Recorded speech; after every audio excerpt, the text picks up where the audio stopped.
പെരുമ്പള്ളി തിരുമേനി എനിക്ക് ഷമ്മാശപട്ടം നൽകുന്നത് ഈ ഫെബ്രുവരി 22-ാം തീയതിയാണ്. ഈ പെരുമ്പള്ളിയുടെ അങ്കണത്തിൽ ഞാൻ നിൽക്കുമ്പോൾ ഞാൻ ആദ്യമായിട്ട് സെമിനാരിയിൽ നിന്ന് ലെറ്ററും വാങ്ങി പെരുമ്പള്ളി തിരുമേനിയെ കാണാൻ വന്നത് ഈ അങ്കണത്തിലാണ്. കുറേ നേരം കാത്തിരുന്ന് ഉച്ച കഴിഞ്ഞ് ഒരുറക്കം കഴിഞ്ഞ് ഇറങ്ങി വരുന്ന തിരുമേനിയുടെ കയ്യിൽ ഈ ലെറ്റർ കൊടുത്തു കഴിഞ്ഞപ്പോൾ അദ്ദേഹം അത് വായിച്ചു നോക്കിയിട്ട് പറഞ്ഞു, നിങ്ങൾക്ക് ഏതെങ്കിലും ഒരു ഞായറാഴ്ച ഞാൻ പട്ടം തരാം. അപ്പം ഞങ്ങൾ പറഞ്ഞു, ഞായറാഴ്ച പട്ടം തന്നാൽ അച്ഛന്മാർക്കും വരാൻ പറ്റുകയില്ല, ആർക്കും വരാൻ പറ്റത്തില്ല. അപ്പോൾ തിരുമേനി തന്നെ പറഞ്ഞു, ചെറിയാനും അതുപോലെ മറ്റുള്ള 1-2 അച്ഛന്മാരുടെ പേര് പറഞ്ഞിട്ട് അവർ പാട്ട് പാടാൻ വേണം, അതുകൊണ്ട് ഞായറാഴ്ച വേണ്ടെന്ന് വെച്ചു. പിന്നീട് പറഞ്ഞ് ശനിയാഴ്ച നിങ്ങൾക്ക് പട്ടം തരാം, പക്ഷേ ശനിയാഴ്ച ഞാൻ പെരുമ്പള്ളിയിലാണ് കുർബാന ചെല്ലുന്നത്, അതുകൊണ്ട് പെരുമ്പള്ളിയിൽ പള്ളിയിൽ വെച്ചായിരിക്കും നിങ്ങൾക്ക് പട്ടം കൊടുക്കുക. അപ്പം ഞങ്ങൾ കൈ കൂപ്പിക്കൊണ്ട് പറഞ്ഞു, തിരുമേനി ചതിക്കരുത്, കാരണം കോട്ടയത്തു നിന്ന് ആളുകൾ അന്ന് പെരുമ്പള്ളിയിൽ വന്ന് പട്ടംകൊടയിൽ പങ്കെടുക്കുക എന്ന് പറയുന്നത് അസാധ്യമായൊരു കാര്യമാണ്. അപ്പോൾ അങ്ങനെയെങ്കിൽ ഞങ്ങൾ പറഞ്ഞു, അങ്ങനെയാണെങ്കിൽ ചെറിയാനച്ഛൻ കുർബാന ചെല്ലുന്ന പള്ളിയിൽ വെച്ച് പട്ടം തന്നാലും മതി. അങ്ങനെ കോട്ടയം സെൻറ്റ് ജോസഫിൽ വെച്ച് പട്ടം തരാൻ വേണ്ടി തീരുമാനിച്ചത് ഈ അവസരത്തിൽ ഓർക്കുകയാണ്. അതിനു മുമ്പ് ഞാൻ ഒരു പ്രാവശ്യമേ പെരുമ്പള്ളി തിരുമേനിയെ നേരിട്ട് കാണേണ്ടി വന്നിട്ടുള്ളൂ. അത് സെമിനാരി പോകാൻ വേണ്ടി അനുവാദം ചോദിക്കാൻ പോയതാണ്. പിന്നീട് ഒരിക്കലും ഇതിനിടയിൽ പെരുമ്പള്ളി തിരുമേനി അകലെ വെച്ച് സ്റ്റേജിൽ വെച്ച് കണ്ടിട്ടുള്ളതല്ലാതെ അടുത്തുപോയി തിരുമേനിയുടെ മുമ്പിൽ ഞാൻ നിന്നിട്ടേ ഇല്ല. കാരണം അത്രമാത്രം എനിക്ക് പെരുമ്പള്ളി തിരുമേനിയെ സത്യത്തിൽ ഭയമായിരുന്നു. എല്ലാവരെയും പെരുമ്പള്ളി തിരുമേനി നന്നായി ശാസിക്കുന്നത് കാണുമ്പോൾ എനിക്ക് പെരുമ്പള്ളി തിരുമേനിയുടെ അടുക്കിലേക്ക് പോകാൻ വളരെ ഭയമായി. എന്നാൽ പട്ടം കിട്ടി.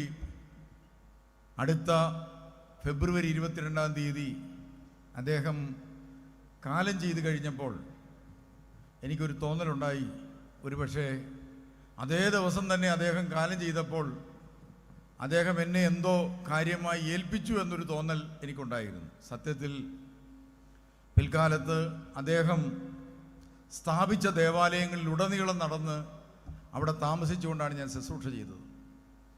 ഹൈറേഞ്ചിൽ വാളാടി എന്ന് പറയുന്നൊരു പള്ളിയുണ്ട്. ആ പള്ളി ഉണ്ടായത് വിരുത്തിപ്പടവിൽ എന്ന് പറയുന്നൊരു കുടുംബമുണ്ട് അവിടെ. അവർക്ക് വലിയ എസ്റ്റേറ്റൊക്കെ ഉണ്ട്. അവർക്ക് മക്കളില്ലായിരുന്നു. പെരുമ്പള്ളി തിരുമേനി അവിടെ ചെന്ന് അവരോട് പറഞ്ഞു, ഞാനിനി വരുമ്പോൾ നിനക്ക് ദൈവം ഒരു കുഞ്ഞിനെ നൽകി അനുഗ്രഹിക്കും. അങ്ങനെ അവർക്ക് ദൈവം അദ്ദേഹത്തിൻ്റെ പ്രവാചക ശക്തിയുള്ള അധരങ്ങൾ കൊണ്ട് സംസാരിച്ചതുപോലെ തന്നെ കാര്യങ്ങൾ നിറവേറി. അവർക്കൊരു കുട്ടിയുണ്ടായി. ഒരു കുട്ടി മാത്രമേ ഉണ്ടായൂ. അതുകൊണ്ട് അവരൊരു ദേവാലയം പണിത് തിരുമേനിക്ക് കൊടുത്തു. ആ ദേവാലയമാണ് സെൻറ്റ് ജോർജ് ഹൈറേഞ്ച് മേഖലയിലെ വാളാടി എന്ന് പറയുന്ന സ്ഥലത്തെ ദേവാലയം. പെരുമ്പള്ളി തിരുമേനി കാലം ചെയ്ത ശേഷം അഭിവന്യ തീമോത്യോസ് തിരുമേനി അവിടെ ചാർജ് എടുത്തപ്പോൾ ഞാൻ അച്ഛനായി. അപ്പോൾ തിരുമേനി എന്നോട് ചോദിച്ചു, ഒരു ദേറാക്കാരൻ എന്ന നിലയിൽ ഇനി അച്ഛൻ്റെ പരിപാടി എന്താണ്? അപ്പോൾ ഞാൻ എൻ്റെ കുറച്ച് പ്ലാനുകളൊക്കെ തിരുമേനിയോട് പറഞ്ഞു. അപ്പോൾ തിരുമേനി എന്നോട് ഇങ്ങോട്ട് പറഞ്ഞു, വാളാടി എന്ന് പറയുന്ന സ്ഥലത്തൊരു പള്ളിയുണ്ട്, ആ പള്ളിയിൽ താമസിച്ച് അവിടെ ശുശ്രൂഷ ചെയ്യാനായിട്ട് അച്ഛന് പോകാൻ തയ്യാറാണ്. ഞാൻ പറഞ്ഞു, തിരുമേനി പറയുന്നത് പോലെ. അങ്ങനെ ഞാൻ അവിടെ പോയി താമസിച്ചു. അവിടെ താമസിച്ചപ്പോഴാണ് മനസ്സിലാകുന്നത് ഫ്രീക്വൻ്റായിട്ട് പെരുമ്പള്ളി തിരുമേനി അവിടെ ചെല്ലുമായിരുന്നുവെന്നും അവസാന യാത്രയ്ക്ക് മുമ്പ് അദ്ദേഹം തൊട്ടടുത്തുള്ള തോമാച്ചൻ എന്ന് പറയുന്ന ആളെ അടുത്ത് വിളിച്ചിട്ട് പറഞ്ഞു, നീ ഞാൻ വരുമ്പോഴൊക്കെ എനിക്ക് ശുശ്രൂഷ ചെയ്യും, എന്നാൽ ഇനി ഒരിക്കലും ഞാൻ ഈ ദേവാലയത്തിലേക്ക് വരില്ല എന്ന് പറഞ്ഞ് യാത്ര പറഞ്ഞാണ് പോകുന്നത്. പിന്നീട് അദ്ദേഹം അങ്ങോട്ട് പോയിട്ടില്ല. അങ്ങനെ ആ പള്ളിയാണ് സത്യത്തിൽ എൻ്റെ ആത്മീയ വളർച്ചയ്ക്കും എൻ്റെ എല്ലാ ശുശ്രൂഷ മേഖലകളുടെ വളർച്ചയ്ക്കും ഇടയായി തീർന്നത് പെരുമ്പള്ളി തിരുമേനി ആദ്യത്തെ പള്ളിയായി. പിന്നീട് ഞാൻ വന്നത് തൂത്തൂട്ടി എന്ന് പറയുന്ന സ്ഥലത്താണ്. തൂത്തൂട്ടി എന്ന് പറയുന്ന സ്ഥലം പെരുമ്പള്ളി തിരുമേനിക്ക് സ്വന്തം എന്ന രീതിയിൽ ഉപയോഗിക്കാവുന്ന, വിറ്റ് എന്തു വേണമെങ്കിലും ചെയ്യാവുന്ന ഒരു സ്ഥലമായിരുന്നു. പക്ഷേ അദ്ദേഹം അവിടെ ഒരു ചാപ്പൽ സ്ഥാപിച്ചു എന്ന് മാത്രമല്ല, ആ സ്ഥലത്ത് എന്തെങ്കിലും ഒരു കാര്യം പണിയാൻ നേരത്ത് ആളുകൾ ചെല്ലുമ്പോഴൊക്കെ അദ്ദേഹം പറയും, ഞാൻ അവിടെ ഒരു വലിയ പ്രസ്ഥാനം വളർത്താൻ പോവുകയാണ്, അതുകൊണ്ട് നിങ്ങളാരും അവിടെ ഒന്നും ചെയ്യണ്ട. കയ്യിൽ പൈസ ഇല്ലാത്തത് കൊണ്ടും അതുകൊണ്ട് ഒരു വലിയ പ്രസ്ഥാനം ഉയർത്താൻ അന്നത്തെ സാഹചര്യത്തിൽ താല്പര്യമില്ലാത്തതുകൊണ്ടുമാണെന്ന് ആളുകൾ ധരിച്ചെങ്കിലും സത്യത്തിൽ അദ്ദേഹത്തിൻ്റെ അധരങ്ങൾ ഒരു പ്രവചനം നടത്തുകയായിരുന്നു. പിൽക്കാലത്ത് ഞാൻ വന്ന് താമസിച്ചത് തൂത്തൂട്ടി എന്ന് പറയുന്ന സ്ഥലത്താണ്. അതിൻ്റെ ഡോക്യുമെൻറ്റുകളൊക്കെ പരിശോധിക്കുന്ന സമയത്താണ് എനിക്കൊരു കാര്യം മനസ്സിലായത്. ഒരു സഭയ്ക്ക് വേണ്ടി, ഒരു സഭയെക്കുറിച്ചുള്ള സ്വപ്നങ്ങൾ നെയ്തുകൂട്ടിയ ഒരു പ്രധാനാചാര്യന് ചെയ്തു കൂട്ടാവുന്ന ഏറ്റവും വലിയ കാര്യങ്ങളാണ് ആ സ്ഥലവുമായി ബന്ധപ്പെട്ട ഡോക്യുമെൻറ്റുകളിൽ അദ്ദേഹം എഴുതി വച്ചിരുന്നത്. അദ്ദേഹം അതിനകത്ത് ഇങ്ങനെ എഴുതി വെച്ചു: ഞാൻ സമ്പാദിക്കുന്ന മുഴുവൻ വസ്തുവകകളും, ഈ ട്രസ്റ്റിൽ സമ്പാദിക്കുന്ന മുഴുവൻ വസ്തുവകകളും സ്വത്തുക്കളും ഞാൻ ഏത് വിശ്വാസത്തിൽ ജീവിക്കുന്നോ ആ വിശ്വാസത്തിൽ ജീവിക്കുന്നവർക്ക് മാത്രം ഉപയോഗിക്കുവാനും, ഞാൻ അതിന്മേൽ സമ്പാദിക്കുന്നത് മുഴുവനും എൻ്റെ വിശ്വാസം സ്വീകരിച്ചവരും ഞാൻ പട്ടം കൊടുത്തിട്ടുള്ളവരും ആയിട്ടുള്ളവർക്ക് മാത്രം പ്രയോജനപ്പെടുവാനും, അന്ത്യോക്യ സിംഹാസനത്തോട് ഏത് കാലത്ത് അവിശ്വസ്തത കാണിക്കുന്നവർ അത് ഒരു കാരണവശാൽ ഉപയോഗിക്കാതിരിക്കാനും ഒക്കെ ഉതകുന്ന രീതിയിൽ ഞാൻ ഈ ഡോക്യുമെൻ്റ് തയ്യാറാക്കുന്നു. വളരെ മനോഹരമായ ഈ വാക്കുകൾ എൻ്റെ ഹൃദയത്തെ അദ്ദേഹം പരിശുദ്ധ സഭയോടും അന്ത്യോക്യ സിംഹാസനത്തോടും എത്രമാത്രം ബന്ധമുള്ള വ്യക്തിയായിരുന്നുവെന്ന് ബോധ്യപ്പെടുത്തിയിട്ടുണ്ട്. അതുകൊണ്ട് തന്നെ 25 വർഷം പിന്നിട്ട് കഴിഞ്ഞപ്പോൾ തൂത്തൂട്ടി ധ്യാനകേന്ദ്രം വളർന്നു. അതിന് വീണ്ടും ദൈവം ഒത്തിരി അനുഗ്രഹങ്ങൾ നൽകി, സ്വത്തുക്കളും വസ്തുവകകളും പ്രസ്ഥാനങ്ങളും നൽകി. 25 വർഷത്തിന് ശേഷം അദ്ദേഹത്തിൻ്റെ വാക്കുകൾ തന്നെ അദ്ദേഹത്തിൽ നിന്ന് കടമെടുത്ത് എഴുതാൻ എനിക്ക് സാധിച്ചത് അങ്ങനൊരു പിതാവ് ജീവിച്ചിരുന്നതുകൊണ്ടാണ്.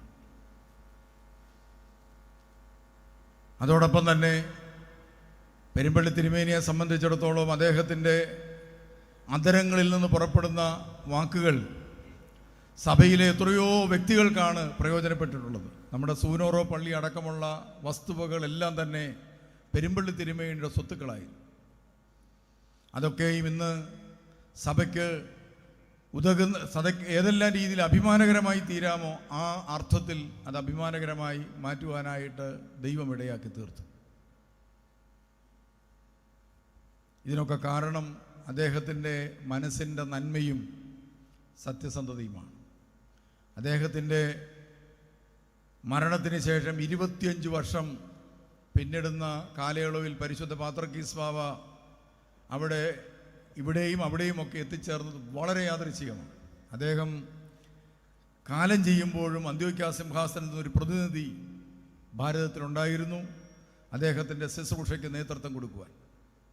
25 വർഷത്തിന് ശേഷം ഈ പെരുമ്പള്ളി പള്ളിയുടെ അങ്കണത്തിലും ദേവാലയത്തിലും അതുപോലെ തന്നെ അദ്ദേഹം സ്വന്തമെന്ന് കരുതിയിരുന്ന തൂത്തൂട്ടി ധ്യാന കേന്ദ്രത്തിൻ്റെ ദേവാലയത്തിലും അതുപോലെ അനുബന്ധ സ്ഥാപനങ്ങളിലുമൊക്കെ പരിശുദ്ധ അന്ത്യോക്യ സിംഹാസനത്തിൽ പാത്രിക്കീസ് ബാവ വന്നതിനെ വീണ്ടും ആശീർവദിക്കുവാനും അദ്ദേഹത്തിന് വേണ്ടി ഒരിക്കൽ കൂടി ബലിയർപ്പിക്കുവാനും സാധിച്ചത് ഒരു നിസ്സാര കാര്യമല്ല. അങ്ങനെ സഭയെ സംബന്ധിച്ചിടത്തോളം പെരുമ്പള്ളി തിരുമേനി സഭയിൽ ജീവിക്കുന്ന ഒരു പിതാവാണ്. സാധാരണക്കാരായി ജനിച്ച്, ദരിദ്ര കുടുംബത്തിൽ ജനിച്ച്, അതുപോലെ ജീവിതത്തിൽ ഒരു ദരിദ്രനെ പോലെ ജീവിച്ച്, അവസാനം ദൈവതിരുസന്നിധിയിലേക്ക് താൻ ഏത് വിശ്വാസത്തിന് വേണ്ടി നിലകൊണ്ടോ അതേ വിശ്വാസത്തിൽ ജീവിച്ച് പരിശുദ്ധ അന്ത്യോക്യ സിംഹാസനം, പത്രോസ് അപ്പോസ്തലൻ സിംഹാസനം സ്ഥാപിച്ച അതേ ദിവസം തന്നെ ദൈവത്തിൻ്റെ കൈപിടിച്ച് തൻ്റെ ശരീരത്തിൽ നിന്ന് ദൈവതിരുസന്നിധിയിലേക്ക് വേർപെട്ടു പോകാൻ ഭാഗ്യം ലഭിച്ച മഹാഭാഗ്യവാൻ എന്ന നിലയിൽ അദ്ദേഹത്തെ പരിശുദ്ധ സഭയ്ക്ക് ഒരു കാലത്തും മറക്കാനാവില്ല. പെരുമ്പള്ളി തിരുമേനിയെ സംബന്ധിച്ചിടത്തോളം അദ്ദേഹത്തിൻ്റെ അധരങ്ങളിൽ നിന്ന് പുറപ്പെടുന്ന വാക്കുകൾ സഭയിലെ എത്രയോ വ്യക്തികൾക്കാണ് പ്രയോജനപ്പെട്ടിട്ടുള്ളത്. നമ്മുടെ സൂനോറോ പള്ളി അടക്കമുള്ള വസ്തുവകളെല്ലാം തന്നെ പെരുമ്പള്ളി തിരുമേനിയുടെ സ്വത്തുക്കളായി. അതൊക്കെയും ഇന്ന് സഭയ്ക്ക് സഭയ്ക്ക് ഏതെല്ലാം രീതിയിൽ അഭിമാനകരമായി തീരാമോ ആ അർത്ഥത്തിൽ അത് അഭിമാനകരമായി മാറ്റുവാനായിട്ട് ദൈവം ഇടയാക്കി തീർത്തു.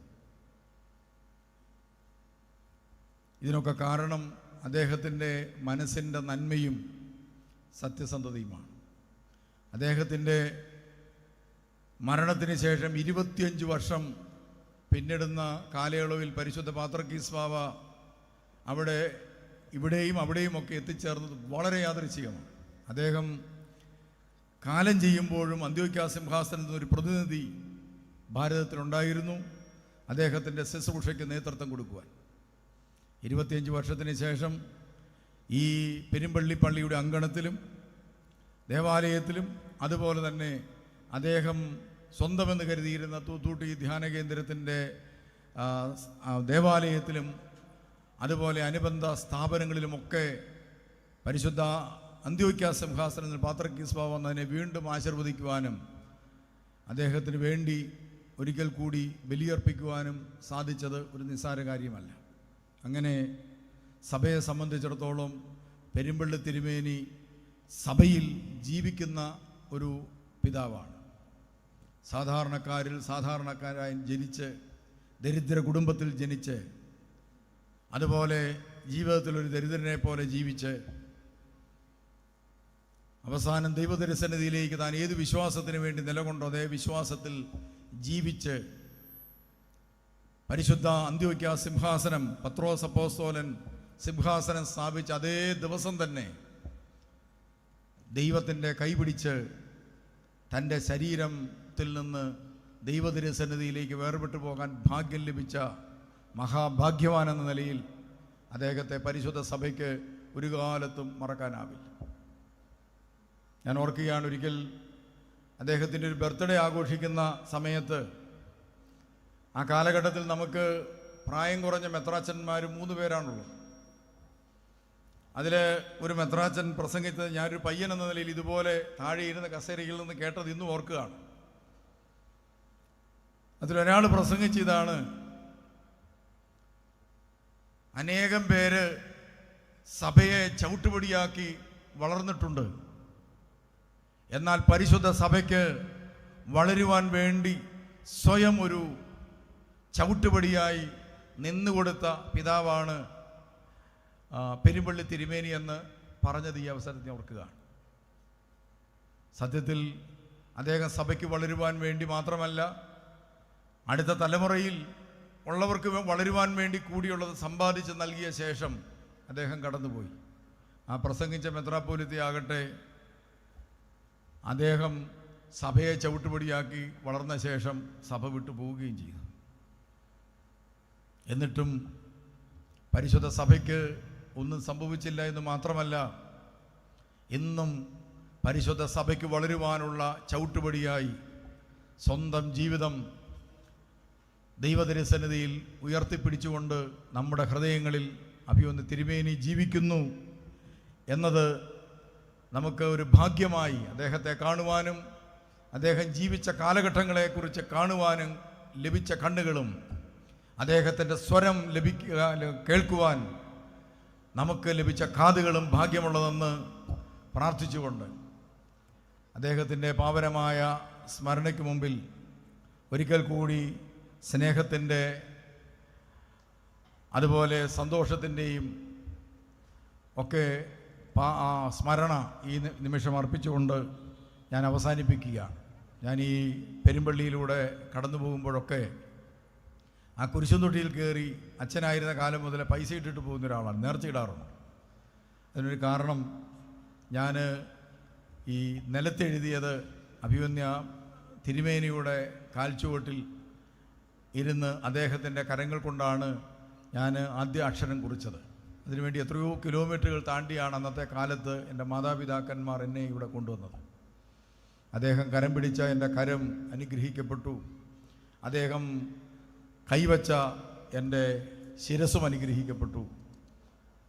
അതോടൊപ്പം തന്നെ അദ്ദേഹം സമ്പാദിച്ച പല വസ്തുവകളും സ്വത്തുക്കളും പിൽക്കാലത്ത് സഭയ്ക്ക് വേണ്ടി പ്രയോജനപ്പെടുത്തുവാൻ എൻ്റെ കയ്യിൽ സഭ വരമേൽപ്പിക്കുകയും ചെയ്തു. അതൊക്കെ വിശ്വസ്തയോടെ കൈകാര്യം ചെയ്യുന്ന ഒരു ശുശ്രൂഷകനായി നിലകൊള്ളുവാൻ സാധിച്ചതിൽ ഉള്ള ദൈവത്തിൻ്റെ അനവരതമായ കൃപയും അതോടൊപ്പം തന്നെ അദ്ദേഹത്തിൻ്റെ പ്രാർത്ഥനയും നമുക്കെല്ലാവർക്കും കോട്ടയും അനുഗ്രഹമായി തീരട്ടെ എന്ന് പ്രാർത്ഥിച്ചുകൊണ്ട് ഈ ഇടവക സംഗമം അനുഗ്രഹീതമായി തീരട്ടെ എന്ന് പ്രാർത്ഥിച്ചുകൊണ്ട് ഇത് ഉദ്ഘാടനം ചെയ്യുന്നു. ദൈവം നിങ്ങളെ അനുഗ്രഹിക്കട്ടെ.